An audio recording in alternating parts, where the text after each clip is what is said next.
स्वागत आप सभी का मौसम तक चैनल पर। मैं हूं देवेंद्र त्रिपाठी। ये नेशनल वेदर बुलेटिन है 3 फरवरी 2025 के लिए, जिसमें देश भर के मौसम की बात करूंगा। दोस्तों उत्तर भारत के भागों पर एक नया पश्चिमी विक्षोभ आ रहा है।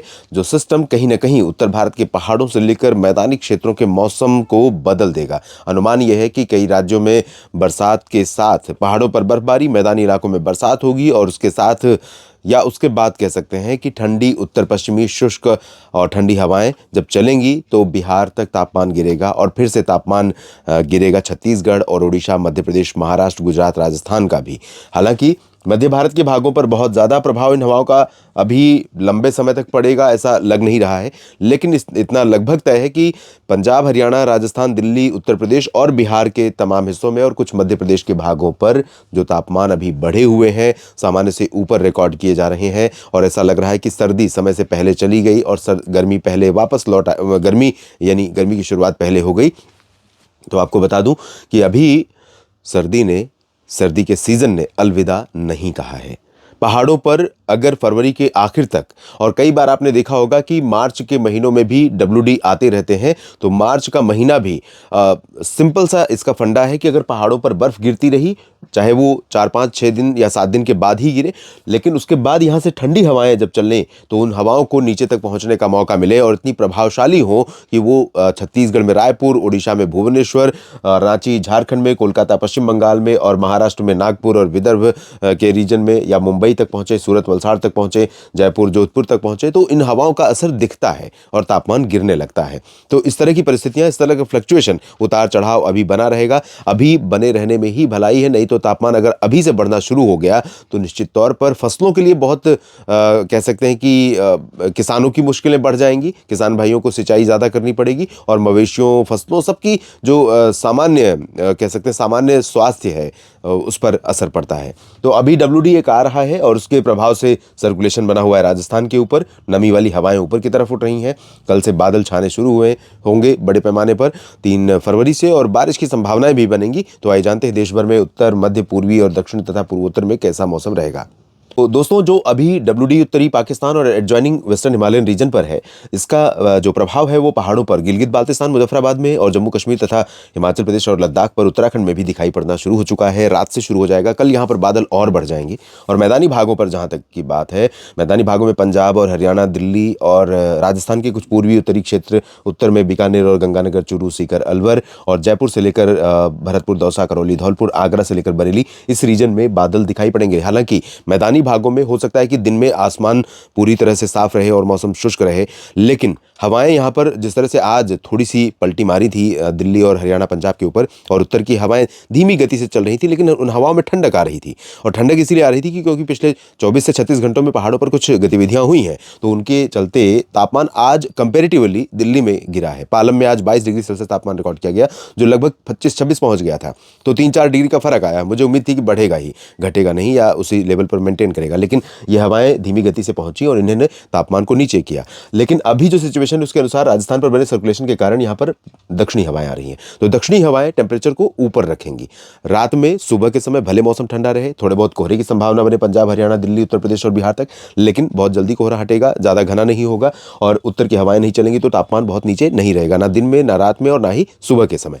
और बरसात की संभावना अभी मैदानी भागों में बहुत ज्यादा नहीं है और पहाड़ों पर भी बहुत ज्यादा नहीं है, लेकिन 4 फरवरी को अनुमान है कि पहाड़ों पर काफी ठीक ठाक बर्फबारी हो सकती है। मैदानी इलाकों में बारिश की संभावनाएं बन सकती है। ओलावृष्टि भी उस दौरान होने की संभावना शिमला से देहरादून, मसूरी और आसपास के भागों समेत इधर बरेली, अलवर और चूरू, गंगानगर, सीकर और पंजाब के कुछ भागों पर रहेगी 4 फरवरी के दिन। लेकिन 3 फरवरी को बहुत चांसेस नहीं। थोड़ी बहुत वर्षा हरियाणा में और दिल्ली में हो सकता है, बूंदाबांदी शाम या रात में हो जाए। राजस्थान के उत्तर पूर्वी रीजन और पश्चिमी उत्तर प्रदेश में, पूर्वी उत्तर प्रदेश के भागों में सुबह के समय भले कोहरा रहेगा और उसके बाद जैसे ही हवा रफ्तार पकड़ेगी तो यहाँ पर बरेली से लेकर कानपुर, प्रयागराज और सोनभद्र, मिर्जापुर, भदोही और रांची, जमशेदपुर, अलीपुरद्वार और ये जो रीजन है, इन सभी भागों में तमाम जगहों पर तापमान कह सकते हैं कि बहुत ज़्यादा फ्लक्चुएट नहीं करेगा, ना ऊपर जाएगा ना नीचे जाएगा आज की तुलना में, लेकिन मौसम में ठंडक यहाँ पर सुबह रात के समय और दिन में भी अपेक्षाकृत दोपहर में जो तगड़ी धूप होगी उसके बीच में भी ये जो हवा रहेगी इसमें थोड़ी सी ठंडक होने के कारण कह सकते हैं कि परिस्थितियाँ संतुलित रहेंगी, बैलेंस रहेंगी।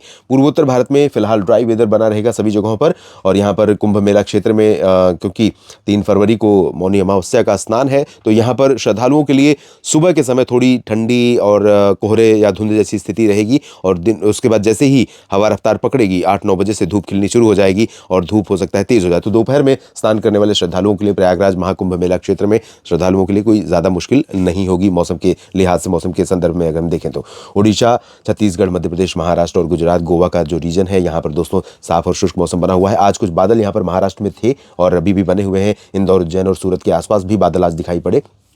बाकी जगहों पर साफ और शुष्क मौसम है। हवाएं दक्षिणी चल रही हैं, चाहे वो पूर्वी तटों से जुड़ा हुआ रीजन हो या पश्चिमी घाट से सटा हुआ क्षेत्र। यहाँ पर बंगाल अरब सागर की हवा है, यहाँ पर बंगाल की खाड़ी की हवा है, तो नमी होने के कारण यहाँ पर अपेक्षाकृत गर्मी है। उतना ठंडा नहीं है मौसम जितना होना चाहिए इस समय, यानी कि एवरेज से ऊपर तापमान रिकॉर्ड किया जा रहा है। जबलपुर, उमरिया, कटनी, शहडोल, अनूपपुर, डिंडोरी, मांडला, बालाघाट, रीवा, खजुराहो, सागर, सतना, पन्ना, मैहर और टीकमगढ़, साथ ही साथ इधर नरसिंहपुर, बैतूल और साथ ही साथ नर्मदापुरम, छिंदवाड़ा, भोपाल, विदिशा, खरगोन, खंडवा, बुरहानपुर, अलीराजपुर, उज्जैन, इंदौर, देवास, धार, नीमच, रतलाम, गुना, ग्वालियर सभी जगहों पर एबव नॉर्मल टेम्परेचर दर्ज किया जा रहा है। मौसम कम ठंडा है। छत्तीसगढ़, ओडिशा में भी यही स्थिति है, और यही स्थिति दोस्तों चंद्रपुर, गढ़चिरौली, नागपुर, भंडारा, गोंदिया से लेकर विदर्भ के सभी भागों में और मराठवाड़ा में सभी जगहों पर, मध्य महाराष्ट्र तथा कोंकण, गोवा के भागों में भी इसी तरह की परिस्थितियां बनी हुई हैं। दक्षिण भारत के क्षेत्रों में कर्नाटक, तेलंगाना, आंध्र प्रदेश, तमिलनाडु यानी सभी साउदर्न स्टेट्स में अभी शुष्क मौसम है। बारिश की उम्मीद नहीं है, लेकिन बादल यहां पर दिखाई पड़ेंगे पश्चिमी घाट पर, और साथ ही साथ बेंगलुरु से लेकर के चेन्नई के बीच में नीचे का जो हिस्सा है यहाँ पर कई जगहों पर बादल दिखाई पड़ेंगे। तो ओवरऑल कह सकते हैं कि बारिश बहुत जगहों पर नहीं होने वाली है 3 फरवरी के दिन, लेकिन काफ़ी कुछ मौसम में बदलाव दिखाई पड़ेगा। और ये बदलाव मैं कह सकता हूँ कि अगले 3 दिनों के दौरान 3, 4 और 5 फरवरी को जो बदलाव होने वाला है वो अभी देश के कई राज्यों के मौसम को गवर्न करेगा, नियंत्रित करेगा। यानी अचानक से तापमान जो बढ़ने लगा है वो लगातार इसी दर से, इसी गति से ऊपर जाता रहेगा, ऐसा नहीं है। और साथ में एक बात और कहना चाहूँगा कि इस WD के बाद एक नया पश्चिमी विक्षोभ 8 फरवरी को भी उत्तर भारत के पहाड़ों पर आने वाला है। तो जो मैं अनुमान लगा रहा हूं कि अगर फरवरी में 5-5, 7-7 दिन के अंतराल पर पश्चिमी विक्षोभ आते रहे, पहाड़ों पर बर्फ गिरती रही, तो मौसम में ठंडक बनी रहेगी। लेकिन बार बार मैं वही कहूँगा कि आखिर इस तरह के जो तात्कालिक बदलाव हैं वो कब तक हमें गर्मी से बचाते रहेंगे। इसको अगर हम कहावत के रूप में देखें तो बकरे की माँ कब तक खैर मनाएगी। यानी इस गर्मी से मुकाबला हमें करने के लिए तैयार रहना होगा, लेकिन ये समझना हम सभी के लिए बहुत ज़रूरी है कि अपने स्तर से हम इस गर्मी को नियंत्रित करने के लिए क्या कर सकते हैं। ये प्रयास हमें सभी को करना चाहिए, और इसके लिए छोटे छोटे प्रयास हो सकते हैं। वो प्रयास अगर आप आइडेंटिफाई या उन प्रयासों की पहचान करने की कोशिश करें कि आखिर हम ऐसा क्या करें जिससे कि धरती की बढ़ती गर्मी को हम कुछ रोकने में अपना योगदान दे सकें। उसमें है वृक्षारोपण, जो वृक्ष लगे हुए हैं उनकी देखभाल ताकि वो सही रहें, जिंदा रहें, उनसे ऑक्सीजन का उत्पादन ज़्यादा हो। दूसरा, अनावश्यक रूप से किसी भी प्रकार की ऊर्जा की खपत, बिजली कहीं पर भी जल रही है, चाहे वो अक्षय ऊर्जा स्रोतों से बनाई गई हो, यानी सोलर एनर्जी हो, विंड एनर्जी हो या अन्य अक्षय ऊर्जा के स्रोत हो, लेकिन उसका दुरुपयोग ना होने पाए। जहां आपको आवश्यकता नहीं है वहां पर बल्ब या फैन या बाकी चीज़ें बंद रखें। ऑफिस हो या घर या कॉमन प्लेस, स्कूल, तो जहाँ पर ज़रूरत नहीं है वहाँ पर इन चीज़ों का इस्तेमाल तभी करें जब उसकी उपयोगिता है, अदरवाइज़ उसको बंद रखें। पानी को वेस्ट करने से बचें। तो इस तरह के छोटे छोटे प्रयास हैं जिससे हम बच सकते हैं। और एयर कंडीशनर का भी उपयोग जो गवर्नमेंट के द्वारा 26 डिग्री सेल्सियस बताया गया उसके स्तर पर शुरू करें, उसके स्तर पर इस्तेमाल करें, तो उससे भी कुछ नियंत्रण रहेगा। अनावश्यक रूप से जब मौसम ठीक है उस दौरान भी एयर कंडीशनर का यूज़ न करें। अगर पंखे से काम चल रहा है तो पंखे से काम चलाएं। तो इस तरह से छोटे छोटे कंट्रीब्यूशन से हम अपना योगदान तो कर ही सकते हैं। और बाकी प्रकृति की मार आप जानते हैं, देख रहे हैं दुनिया भर में कि किस तरह से प्रकृति की मार जब पड़ती है तो बड़े बड़े क्षेत्र तबाह हो जा रहे हैं। तो इस तबाही से आने वाली पीढ़ियों को बचाने के लिए हमें सजग होने की आवश्यकता है। इस बुलेटिन में, इस वीडियो में अभी के लिए इतना ही। बने रहिए लगातार मौसम तक चैनल और न्यूज़ मीडिया मंच यूट्यूब और फेसबुक पेज मौसम तक पर। ये जानकारियाँ ठीक लगे तो वीडियो को लाइक और शेयर करिए। इस चैनल को अगर आपने सब्सक्राइब नहीं किया है तो ज़रूर कर लीजिएगा। धन्यवाद।